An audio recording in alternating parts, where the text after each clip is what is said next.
Start. And hi everyone, I'm JF Gauthier, CEO and founder of startup Genome. And I have with me, I'll let him introduce himself. Josh Lerner from Harvard Business School. Who's the head of entrepreneurship faculty.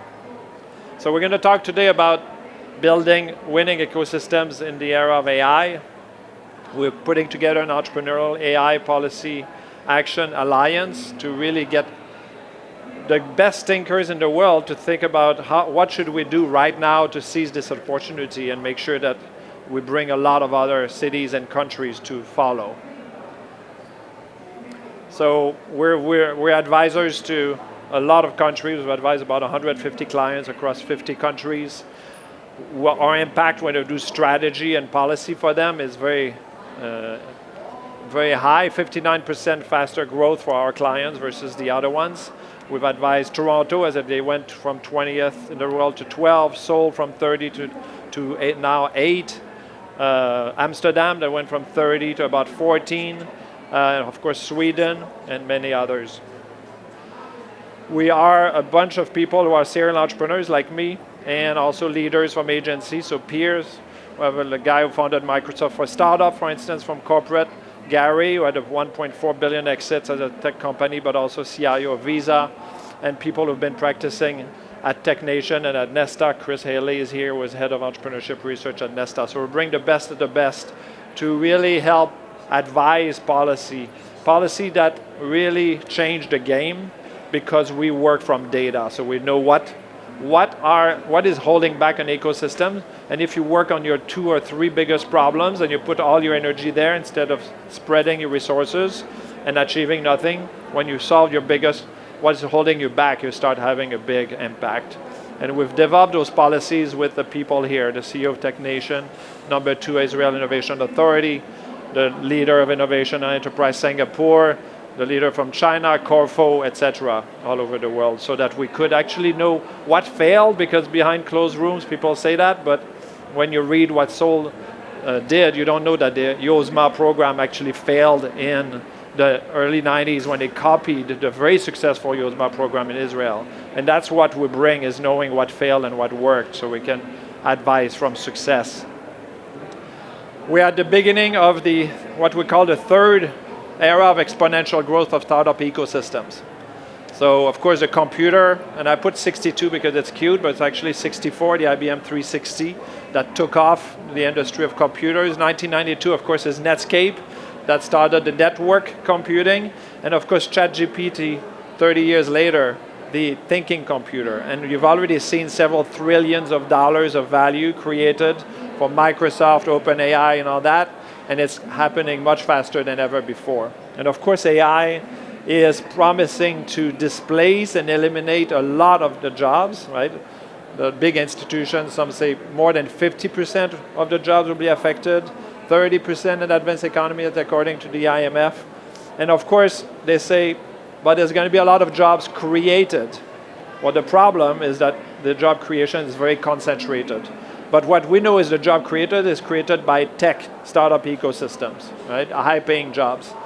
But the creation up to now in tech has been concentrated like this. This is the ecosystem value of startup ecosystems. That's very good proxy for job creation. And you can see United States 50%, China 5%, and it goes way down after. But in AI, right now, this is what we see, right? If we look at funding to AI native startups, it's 90% is US and China. France is doing well at 4%, and then really small. So we need to act very rapidly to change that. But what we see in governments is that they're actually acting with advice by NVIDIA, Microsoft, Amazon to build infrastructure, which is very important to build infrastructure. But they put all the money in this, supporting corporations, research, and universities. All that money goes to Seattle and San Francisco. And the money that would be needed to create the jobs is entrepreneurial AI policy, would be invested in local entrepreneurs, hiring local talent, building experience on how to build an AI startups from scratch, and creating jobs in your country. And we're saying, why don't you put 25% of the budget? Don't put $2 billion in an infrastructure, put $1.5 billion, and actually start really acting on your local entrepreneurship. And when we've seen governments do this very early at the beginning of an exponential growth of startup ecosystems, they've reaped enormous benefits. If you look at Singapore, Korea, and Taiwan, that were early movers with no riveting investment, but creating an institute, creating an assembly plant in semiconductor. But all of these countries were poor, and they all became rich. I don't know if you've been to those countries, but they're very rich, and they were not in the 60s and the 70s. And in the web era, it was Israel in 1994, and of course Singapore, I didn't put it there because Singapore is already pretty rich at this point, but they did the same, investing $300 million a year for several years. Of course, the USMA program, but a lot more than that. And what happened to Tel Aviv and Singapore is this. You look at the ecosystem value per population, per capita, and you have to remember that the GDP of Israel was much lower than New York, and yet you look at the green line, and you can see Singapore caught up to New York in ecosystem value per capita extremely quickly. New York picked up, but Israel really followed through. In Singapore, a little bit of a dip, but again, this is a enduring advantage to move in early, because after that, it has organic growth, right? Tech is growing everywhere, and even if the government does less, the ecosystem, the private, will take over and grow it. When we look at Paris recently, right, their ecosystem value for AI natives, only AI native, or no, AI, you see that $20 billion gain in ecosystem value in 4 years. And so we're talking about a 50x return in 5 years. They invested $2.5 billion, gain of $20 billion in EV, but $93 billion in FDI already. And that doesn't even count, we haven't gone to the VC round, where most of the money also often comes from the US. So probably $130 billion in foreign direct investment. And of course, creating future-proof, high-paying jobs, creating a 4x job multiplier of these jobs. This is what true is of tech because of the FDI and the export of this, and revenue, of course, growing at 20%. So Paris is doing very well. And what we want to say to everybody else is it's not too late, right? We're 2 years after ChatGPT. This is when Israel started investing. So it's not too late. Only 5 governments have really invested aggressively. And they're just starting, and we'll go through policy, you'll see that the policy that they started are not riveting. And of course, you saw the massive return on investment. So we're talking here about seeing AI native as a completely new ecosystem. When you start an AI startup, it has nothing to do with the lean startup methodology, right? A friend of ours got the idea to do an adaptive ERP system. And from that idea, I raised $1.5 million in Silicon Valley, because that's very possible with the PowerPoint slides like in the 90s. And then step 2 is not developing his technology. Step 2 is getting a lead customer. And then he describes the scheduling problem, which is complex scheduling. That's where he's entering. The software is coded within a day, and day 2, he installs it. And then see if it works and all that. But that's not lean startup, right? And these people are working together because it's completely different than before. They don't talk to SaaS founders. The CTOs don't talk to CTOs from SaaS companies. So they're forming there's always a new community already in Silicon Valley with probably 2,000 or 3,000 AI native startups, really learning how do we tweak the model, and then knowing also what's coming out from ChatGPT next month, a beta, an alpha that nobody else will have access to. And so we're thinking that you need to think of this as we would look at startup ecosystem, that we're at the activation phase of the startup ecosystem, right? Probably a lot of people here knows the ecosystem lifecycle model. Activation is when you have a few startups and you're building experience and you're forming community, you're building investors that know how to invest before you start creating, right, billion-dollar companies. But you want to get to the billion-dollar companies creation and 100 million, you need to get 1,000, 2,000 startups in your ecosystem. And right now, when we look at all of the ecosystem all over the world, there's maybe only Silicon Valley that has more than 1,000 AI native startups. Paris probably have a few hundred. And so we're all at activation phase. And that matters a lot because then your goals at the activation phase is very different. And none of the people right now in leadership in the ecosystem that passed that phase remember, what did they do 10 years ago, 15 years ago? Right? In Israel, they're looking at how do we continue to do what we do well, but actually they need to go back to 1994 and say, what did we do in 1994 when there was so few startups? To bring them together, to teach investors how to invest in this new technology. So the transition is what is important. How do you get your 4,000, 10,000 founders to start dropping SaaS, right? When they do an exit, when they fail and say, I know SaaS very well, I know this opportunity. I'm going to do another deterministic software, which is really what SaaS is. I have an exact problem, and I'm going to code a technology that does exactly this and plug into SAP or whatever, and tell them, no, you need to drop that, all your experience. Join the new kids that are doing AI native, that you don't know how to build a startup with this. This is what we want you to do, and get 5%, 10%, 20, 30% of founders to go to these new things that they're worried about because they have experience. But in Silicon Valley, it's happening at super high rate. 21% of startups created in the last 2 years were AI native. And you can see how it goes down to Sydney at 4%, Seoul at 6%, right? The transition is not happening very fast. And when we look at investors, it's much worse. 76% of investment in Silicon Valley went to this AI native startups created since 2020. That doesn't even count OpenAI. Whereas in Seoul, London, 6% only, right? So the founders are transitioning slowly and the investors are transitioning a lot slower. I'll pass it on to Josh to tell us a bit about what is these discontinuities in technologies and what can we expect. Thank you, JF, and thank you so much for the chance to be here. I'm going to try to put this in a bit of context. I'll stay over here to give, and in particular to try to pose really what are some of the challenges from sitting in the chair of trying to encourage economic development around these new technologies and how to address them.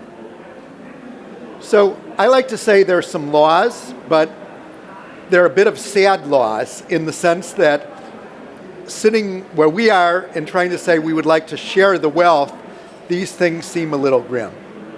First of all, when we look at new technologies, where they originate is very concentrated.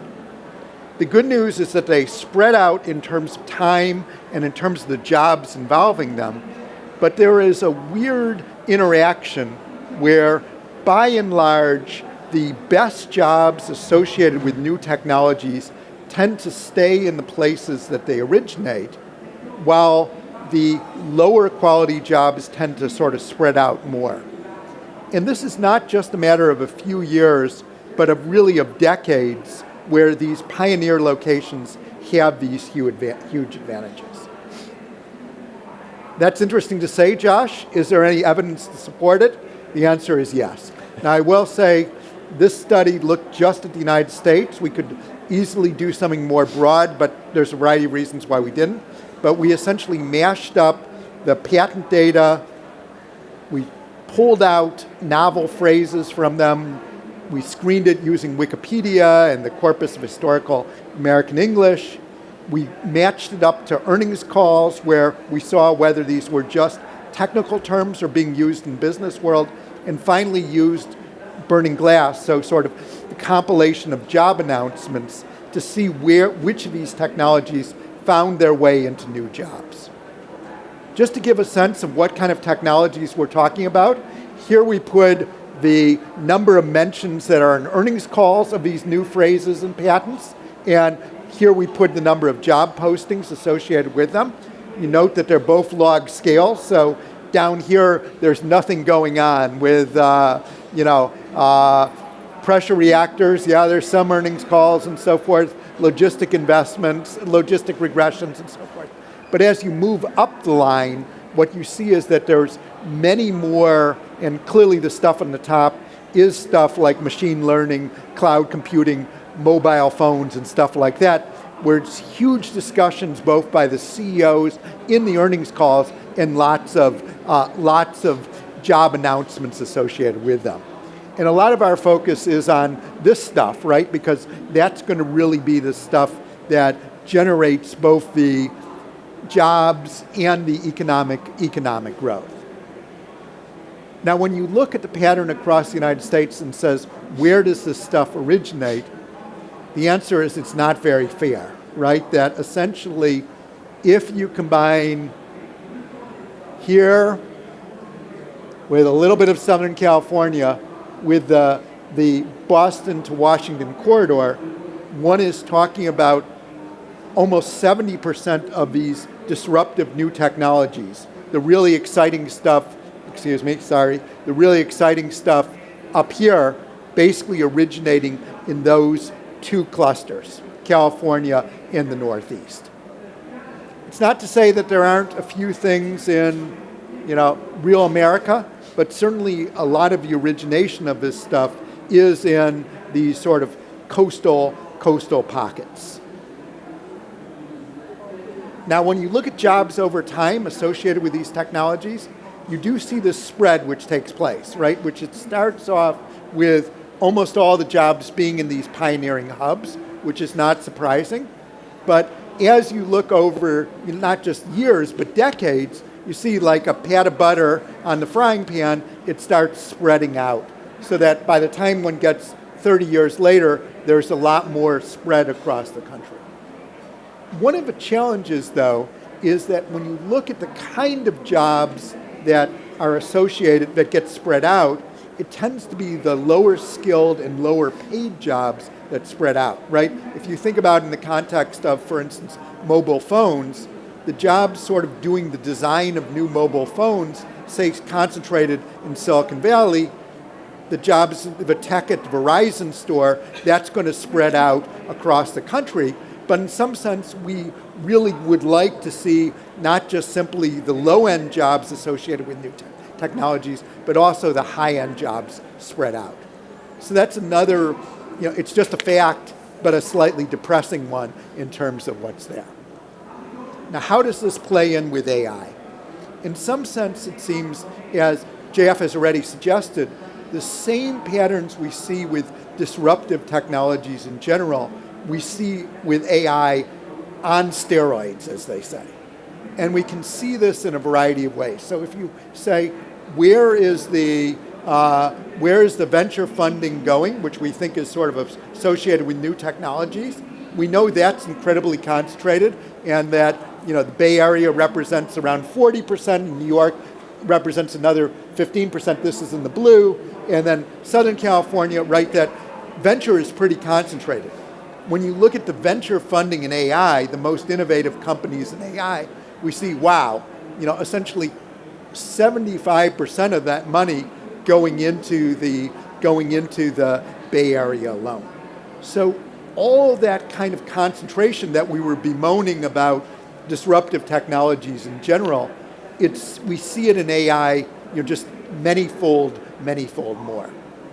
Unfortunately, as JF has hinted, this is a global pattern as well, right? That if you look at venture funding worldwide, you see US represents around half, and then we've got, Western Europe and Australia and so forth, China and emerging economies. If we look at the venture funding in AI, it looks very different, right? The blue, the US of A represents almost 3/4 of a total, and certainly between US and China, it's almost around 80% of the funding. So we have this sort of incredible concentration which poses an enormous amount of challenges. Now, I think we can probably debate for a long time how to address this. I would sort of first start by, sort of jumping up and down with enthusiasm about JF's comment that it's not about the hardware, and just getting fancy hardware is not going to really solve the problem per se. We've seen this, the book I wrote all those decades ago about Boulevard of Broken Dreams sort of starts with being in Malaysia at some place where they spent tens of millions of dollars building a whole complex with lots of lab equipment and bioreactors with nobody there to staff it or with the skills doing research at the time. And we see that sort of temptation to do the easy stuff, to put up the buildings as being this inevitable temptation, which is absolutely, absolutely wrong. What can one do instead? I think that certainly one aspect is the building capabilities in terms of academic research. It's not an accident that we see, California and the Northeast as being so critical in terms of new technologies in the US, that there's this sort of strong link in terms of the academic research. And I think if we were to sort of scratch below the surface of a Paris story, we'd probably see some of that aspects there. I think thinking carefully about applications and where to target, we can maybe come back to it in our discussion, of saying that in a way, in many cases, countries and places have some very real comparative advantages to focus on them. Angel investment, I think, is another area where JF and I are in violent agreement as saying, sort of getting the familiarity and the understanding around angels and so forth that are there. I think my one favorite message is to say, it can't all be about just giving money to the entrepreneurs or buying technology. A lot of it has to be about what I call setting the table or creating the ecosystem which is conducive for entrepreneurial stuff. All right, with that, I will pass it on. One commercial very briefly.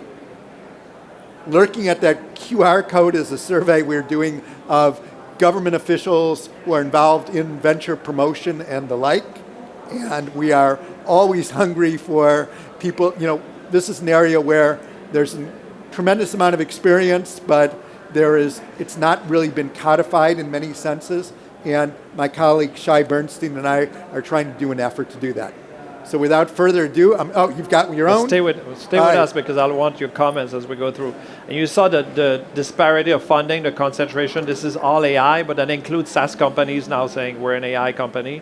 And when you do AI native, it's 90% concentration, right? It goes back further to the slow dispersion of those top technologies.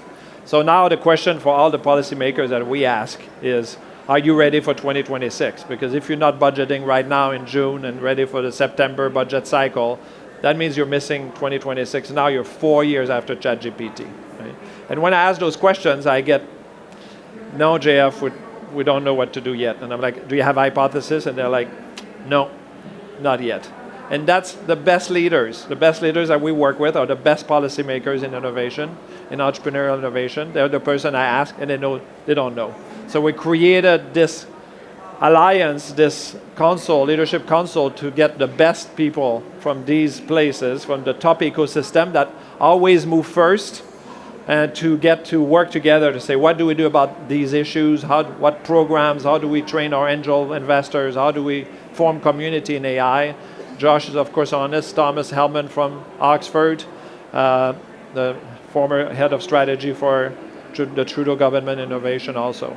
So what we're looking at now is like, how do you play on these different pillars, right? The startup genome pillars of building an ecosystem. And these are supposed to be private pillars, and the role of government is to get them from 0 to 1 so that the private can scale. So it's community, it's programs, right? Supporting program for the founders and for the teams.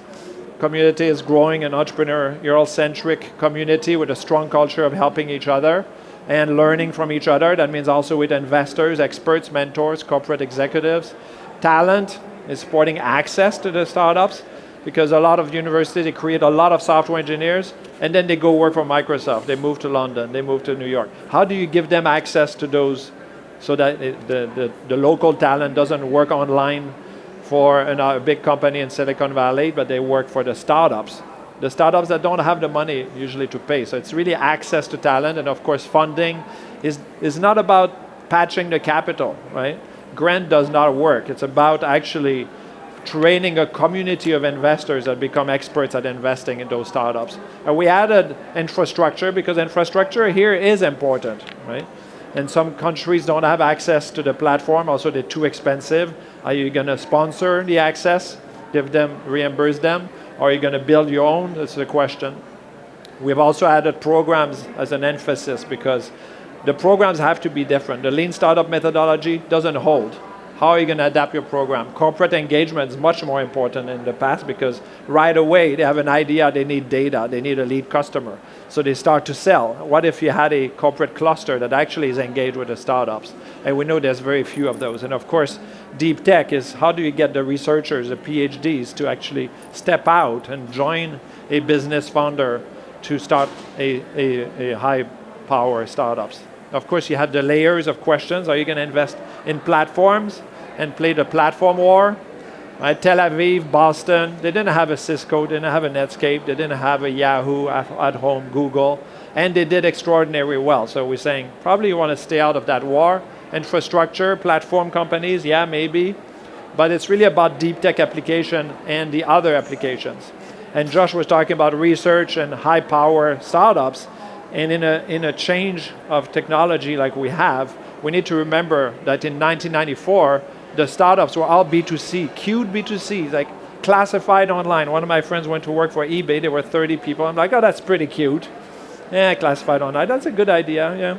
And then saw Amazon selling books online, oh, that's cute, right? And so a lot of governments say, no, we need to do a lot of AI research and do deep tech. Like deep tech is going to be 2% of the opportunity right now, 5%. It's going to take 3-4 years to go to fruition. And you can do generative AI startups like an Amazon selling books online, and that's going to become your future AWS, right? Your big company. So the cute things right now, they build experience and they build a chance to actually grab market opportunities with this new technology. So now, when we look at our framework of how to do those policies, we have codified, of course, what works. And in communities, of course, you need leaders, you need a structure. In your probably a local agency, is there one for AI? You need space, you need activities in that space to bring the AI founders and CTOs and tech people together, and you need to get more people to start because a lot of people have ideas and they would like to stop, but they don't know how to. When we look at the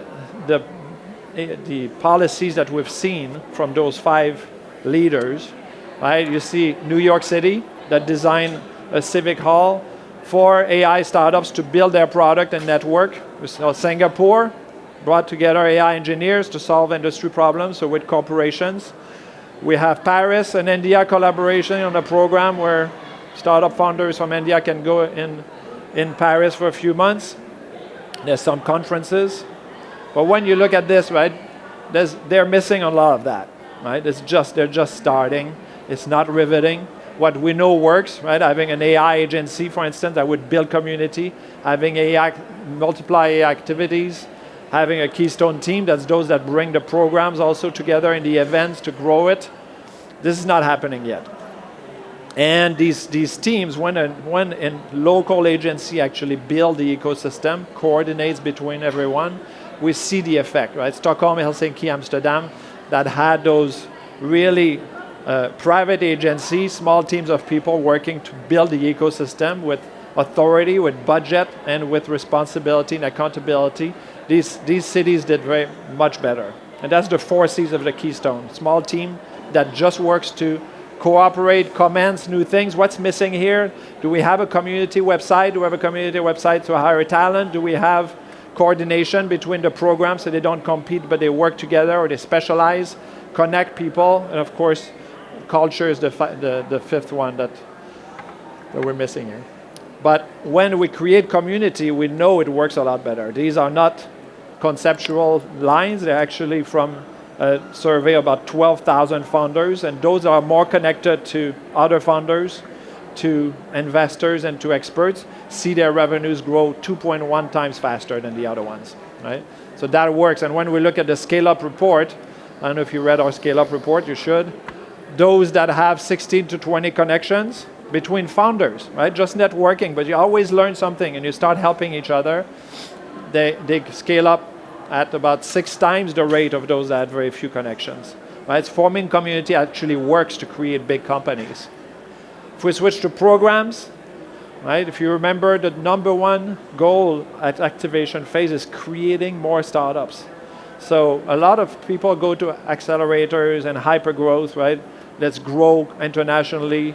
There's growth scaling skills. But at this stage, pre-accelerators, incubator is the game, because you want to create more startups. If you get to 1,000 startups faster, I guarantee you'll have more success than those that were very careful and have 200 startups.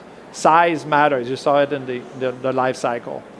When we look at the global leaders, right, they continue the old school thing of Microsoft for startups, Google for startups, and they say, Google say, we'll give you credits. I'm like, yeah, that's what we've been doing with SaaS for 20 years. Yeah, that's great, but that's old school. This is not what I'm talking about, a new AI program that say, what are the new challenges? Testing is very different. You used to test whether your code is good, is doing what you think, and now you're testing whether the answer of the customer is hallucinating, right? Is it accurate? You need to go in your customer's shoes to test. It's much more complicated, right? So, and then your go-to-market is maybe a week later, 3 weeks later. So your program needs to be completely different, but we have not seen almost no programs, except in Singapore with Ignition AI Accelerator, that really starts changing the game in programs. How do we support AI native startups needs to be completely different. Paris, a little bit of stuff, but really if you compare it to what we should be doing, right, it's really missing on a lot of points, right? Not enough startup creation, not enough specialized accelerator, and also the growth, because if you want to be a riveting global startups, you need to start being able to go global and have relationships and have skills to ask US customers, what do you want? How can we use this? Size matters, right? This is the chart of exit value versus log of startup output. And you can see clearly with size, the success growth. This is ecosystem value, which includes the funding valuation versus startup output. And you see it's pretty linear, but actually with every 1,000 startups, you gain 20% more ecosystem value. So it grows, it accelerates. Size matters in ecosystems. And going out of the country is very important. As you can see, this is the rate of, the percentage of customers that are outside your country. And you can see those that have a high number of foreign customers have a much higher chance of scaling. Third pillar, talent, right? Growing a local talent pool, but really supporting access, right? In Canada, there's a tax credit, which is really funding people who are doing hard engineering and software development. At 70% is admissible, and then they give you 40% credit on that. So that drops your cost from 1 to 0.4, right? 60% cheaper. Right? This is the kind of thing we want to see in AI, because the startups are competing with Microsoft offering $300,000 for an AI expert, while the startups got a $500,000 seed check. What do? You hire one person? So we've seen already some interesting things. So in Canada, for instance, and Vancouver specifically, they're actually working with the universities with data science classes to get the students to have projects working with startups, where they have to be at least 10 hours. And they're working, of course, at much lower salaries than the graduates. The students are gaining experience, the real life of the startups, and what is it used for? Practical experience, while, of course, the startups now have access to deep AI experts, deep AI technical talent at a reasonable cost. Singapore also did something a little bit similar. Paris, something where they provide AI talent with equity, but that's not what we're talking about, right? This is not cheaper access. This is funding and a grant. We don't really like grants. So when you look at talent, right, they're missing also the game, right? Grow local talent pool, success, support access. This is not happening yet. Now let's talk about funding, and I'm going to get you back in here. So in funding, then angels and groups. Right? When we look at them, when we look at their behavior right now, while Silicon Valley invests much bigger rounds, much faster, we see that it's the opposite in other countries. The angels are worried. The trailblazer in AI often died very quickly. So the rate of death was faster, the longevity was smaller. They got with generative AI on the market, and the business customers say, it hallucinates 5% of the time. It's useless. I need to verify 100% of the answers because I don't know when it's hallucinating, right? So there, and now the angels are looking at this and say, how do I invest in these new technologies? It's really complicated. Have you seen this happening? I mean, so certainly one of the challenges is scale. We did a project a couple years ago for what used to be called the European Venture Capital Association, now I think given a sexier title of Invest Europe, where we looked at sort of pairs of companies where it was an American company and a European company funded around the same time. And in many instances, you could argue that, if you looked at it just at the time of founding, if anything, the European companies seemed to have better technology or more skilled people. But in many cases, it seemed the European venture capitalists were handing out capital, or the angels were handing out capital with a eyedropper, while the American guys were coming and dumping buckets of water on top of the companies. And when you compared it to what it looked like 18 months later, many of these were sort of winner-takes-all kind of markets, and even if one had a slightly superior technology, if you're starved for capital, the odds that you're going to make a lot of progress are pretty modest. Yeah, a lot of people ask, is there a clear relationship between the size of the funding round and actually success? And of course, there's acceleration. You hire more people, you hire more salespeople, you hire more marketing people, you hire more technical people, and you grow faster. Right? That's how it works.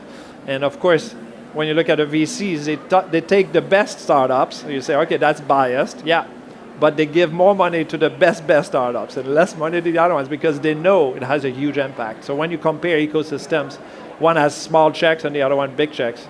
We know who's going to win on global markets, right? And that's really where the game is. That's a game on the web, on SaaS, and it's going to be the game in AI. These technologies, you put them on the web, and you have customers all over the world very rapidly.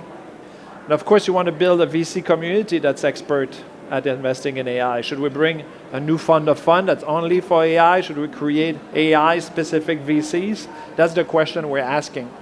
And when we look at what's going on, right? Paris created an investment fund with BPI that's just for AI startups and AI startups.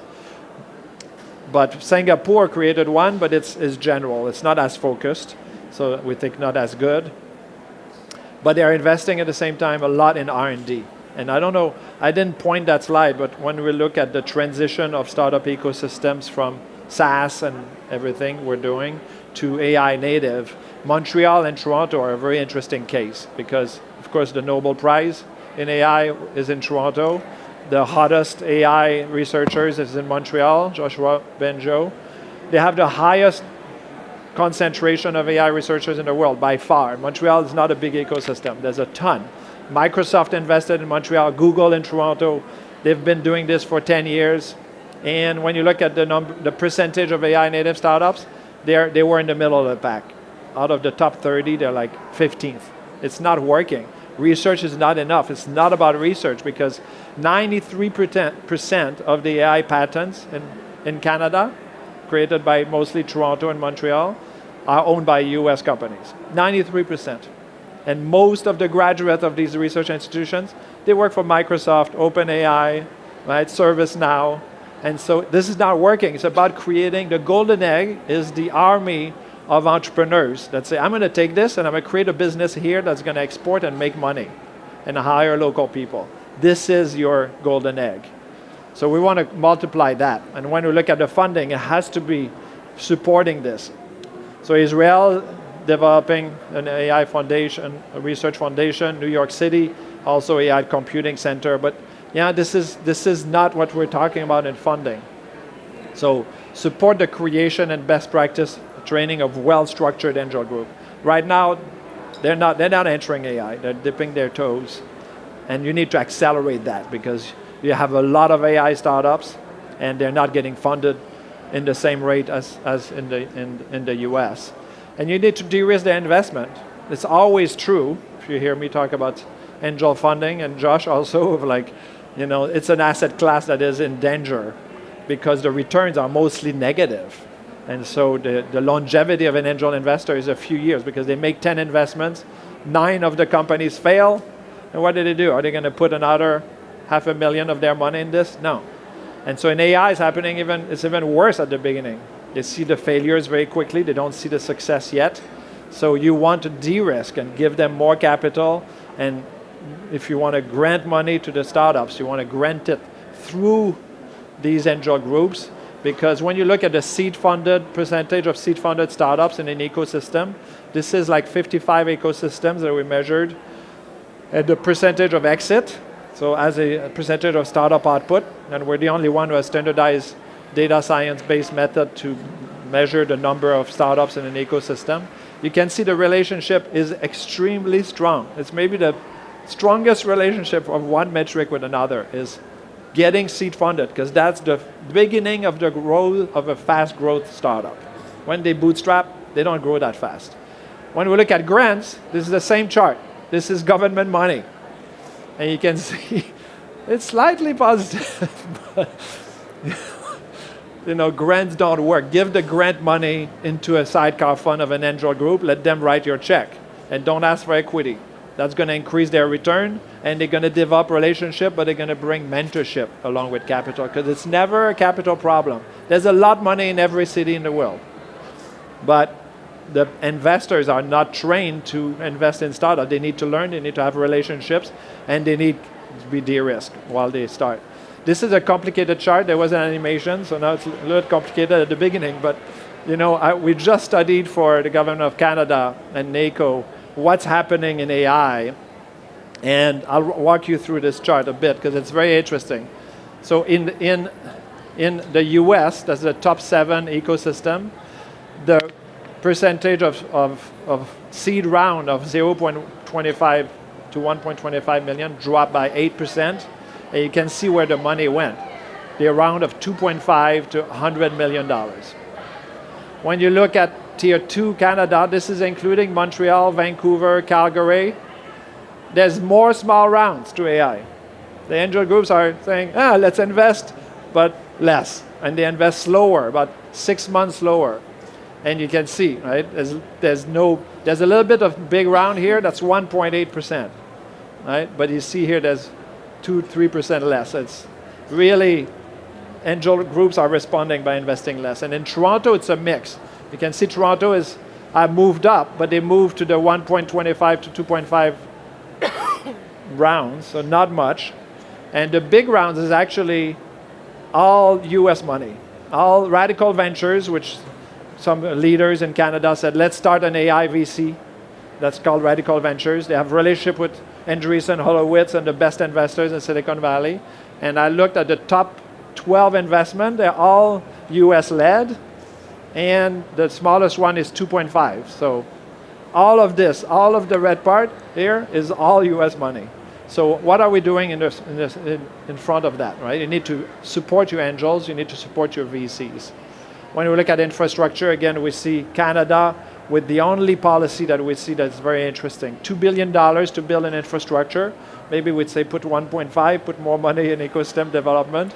But what they're doing is they give you a credit even if you use the technology of OpenAI or Microsoft. And of course, if you use a Canadian infrastructure, you give a credit. And that's really important. It gives you access, right, to the technology. But they're not doing that yet for talent. And when we look, zoom back out and you look at their policies, right, the policies that we say are not supporting entrepreneurial AI, you can see, you see the colors. I just want to look at globally. You can see they're doing a good job, right? They started investing, Canada, Paris, leading, Japan and Singapore in some ways.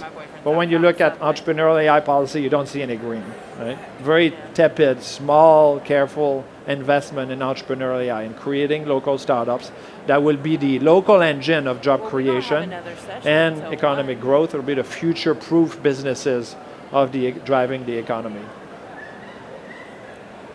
Well, so maybe questions? Are we allowed to have any questions, or have we used up our time and then some? We're just 40 minutes in. So. All right, we have an hour officially, so we have 20 minutes for questions, 15. I think, what can you give us a number? How many questions? 1, 2, 3? Did you hear that? Two questions, okay. All right.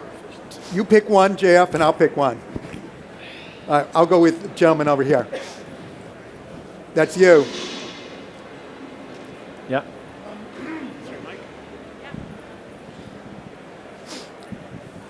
I'm Dave Moskowitz, the chair of Gen New Zealand. We're a very small country, 5 million people. The Angel Investor Network that I'm a member of has invested about $40 million over the last 10 years. One of the larger angel investment networks in New Zealand. For a small economy like New Zealand, what advice would you give us to try to keep up? I mean, what you were saying, JF, was scale is everything. Right. We don't have scale. What do we do?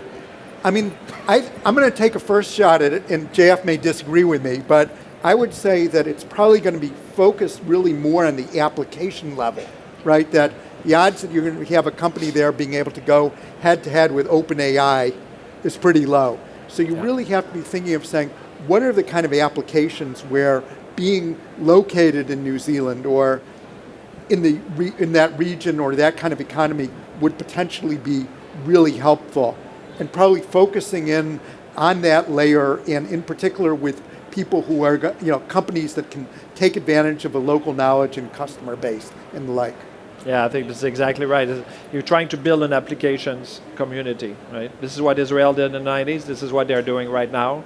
They're going a little heavy on deep tech. I'm telling them, look at the 90s. It was B2C, it was easy stuff. So make sure you get both, that the university grads are experimenting with AI and complex modeling. That's great. That goes towards deep tech and life sciences and biology and all kind of stuff. But also support the Gen AI, right? The quick and dirty applications that will take off in your market and maybe globally. And so creation of startups, this means pre-accelerators, right? Some experts who've been working on AI startups and bring them in to talk with others, inspiration, and then accelerator support to keep them out of making bad decisions. But you need to carry your angel investors, and that's really important. And even get the VC. So a lot of those VC rounds I was talking about in the US are actually all, the angel rounds, they're all VCs. They're Andreessen Horowitz, that usually does Series A, that invested in 5 startups in Canada between $20 and $80 million seed round. But the VCs should be also looking at that, right? So it's angel groups and also VCs, training them and supporting them so that they meet the startups and they start dipping their toes so that in a year or two, they have some experience of what works and what doesn't. Should we sneak one more question in? Here's the microphone. Hi, Norris Kruger, Boise, Idaho. We only have 1.5 million people. So thank you for the first question. But I'm always curious, as there are things about setting the table. Right. There are things that are obvious. What are the things that surprised you? What are the things that are not intuitive that, we should try that? You want to take a first shot at that, JF? Well, I think busily. I mean, there's always surprises, right? Right. And surprises are always, a lot of them are bad surprises. Right. Where they do something and it's not working and you think it should be. Right. But I guess I would say that often it is how much growth can come from industries that you think are unglamorous. So I remember a few years ago we did stuff with the Queensland government, and they had sunk a lot of money into life sciences, and I think it's fair to say didn't have a huge return from it. Yet when you essentially looked at where startups were coming out, it was sort of stuff that was like using drones for low water agriculture or software for mining companies. These what seemed like very niche kind of areas that ended up having enormous potential because essentially, obviously in part because the companies made sense because their customers were there, but these niches ended up being, if you could build a best-in-class business, it could be a huge driver of both employment and economic value. Yeah. So that would be at least one thing, saying that often it seems that unexpected areas can have a lot of potential rather than always running after the bright, shiny object that's out there. I think inspiration is oftentimes what causes a surprise. And when I look at Philadelphia, that's number 3 or 4 in the transition, and I've been asking everybody, and I call the leaders. Philadelphia leaders are a client, they're private, because the government doesn't really support entrepreneurship that much. And I call them and it's like, what's going on? You have like 15% of your new startups are AI native. What are you doing? And there was silence and they asked each other, do you know what's going on? Do you know what's going on? And they had no idea. But I asked the CEO of AI in BC in British Columbia, and he's named me the name of the guy. He said, this guy at the business school at Wharton, he's the guy who was inspiring everyone, who's building this, investing, and that made a huge impact. They're like top 3 or 4 in the world, and nobody knows why. It's a one person that is writing a lot about the opportunities and inspiring people to start, to say, this is the moment, jump in. And it's working, right? So this is these things of like these little pockets sometimes actually take off. And when I look at Helsinki, Denver is there, right? There's above Montreal and Toronto has been investing for 10 years in AI research. I have so many AI researchers, but they don't have enough entrepreneurs. Helsinki, not a great ecosystem, is number 10. Really surprising. So you can see these pockets, and that's usually 2 or 3 people, right, that have been rallying the troops. Well, at HBS we have this rule that if you start late, you still have to end on time, which we've completely violated here because we started late and we've ended really late. No, but no, I we had think the permission we've used up. we had the permission We had to end permission late. to do one more question. To late. No, We had the that's it. permission to do All right. late. To be All late. right, that's it. Thank you. Time out. Thank you everyone for coming and the great questions. Really appreciate it.